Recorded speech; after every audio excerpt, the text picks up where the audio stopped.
धर्मेंद्र यादव जी, आपको देंगे। धन्यवाद अध्यक्ष जी। आपका मैं अपनी पार्टी और अपने नेता आदरणीय अखिलेश जी की ओर से ये जो तीनों ही के तीनों बिल आए हैं, संविधान संशोधन बिल, परसीमन बिल, संघराज्य बिल, तीनों ही बिलों का पुरजोर विरोध करता हूं सभापति जी, और संवैधानिक आधार पर करता हूं।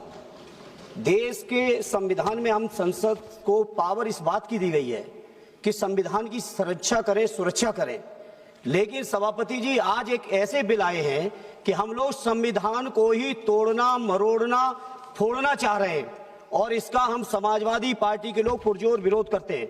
सभापति जी, विरोध के आधार हैं सभापति जी, जिस तरह से डिलिमिटेशन को जनगणना से पृथक किया जा रहा है, ये मैं समझता हूं संविधान की भावनाओं के पूरी की तरह से विरोध में है। जिस तरह से महिला बिल के नाम पर महिला बिल की चाशनी, अध्यक्ष जी एक मिनट तो देना पड़ेगा अध्यक्ष जी, नहीं देंगे, दीजिए।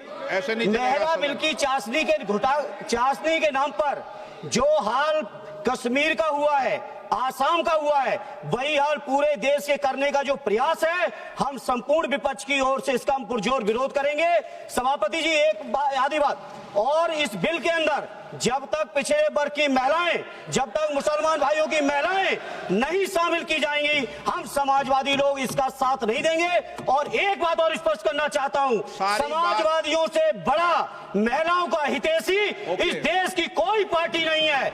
आज भी आपसे ज्यादा प्रतिशत हमारे अंदर महिलाओं की है। इसलिए सभापति जी आपके माध्यम से सरकार से अनुरोध है कि इस बिल को, संविधान संशोधन बिल को, परसीमन बिल को, केंद्र राज्य संशोधन बिल को वापस लिया जाए, और जो 2023 में महिला बिल लागू किया इस सदन ने, उसका अनुपालन किया जाए, देश के अंदर लागू किया जाए।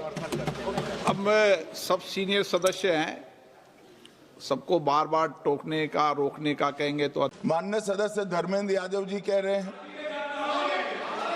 हैं कि कॉलम नहीं है।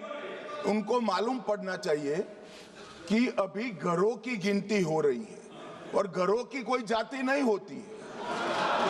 समाजवादी पार्टी का चले तो घरों की भी जाति तय कर ले। मान्यवर, जब व्यक्तियों की जनगणना होगी, नागरिकों की जनगणना होगी, तब उसमें जाति का कॉलम रखा है। ये मेरा विभाग है।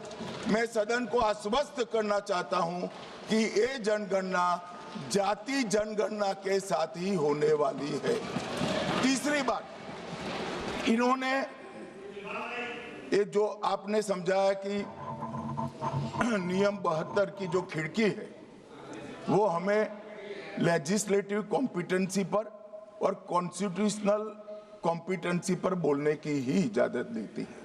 वो खिड़की का उपयोग कर धर्मेंद्र यादव जी ने एकदम गैर संवैधानिक बात करी, मुस्लिम महिलाओं को आरक्षण की। मान्यवर, हमारा संविधान किसी भी प्रकार के धर्म के आधार पर आरक्षण की कतई मंजूरी नहीं देगा। और मैं फिर से संकल्प सरकार का बताता हूं कि धर्म के आधार पर मुस्लिमों को किसी भी प्रकार का आरक्षण गैर संवैधानिक है, इसका सवाल ही पैदा नहीं होता है।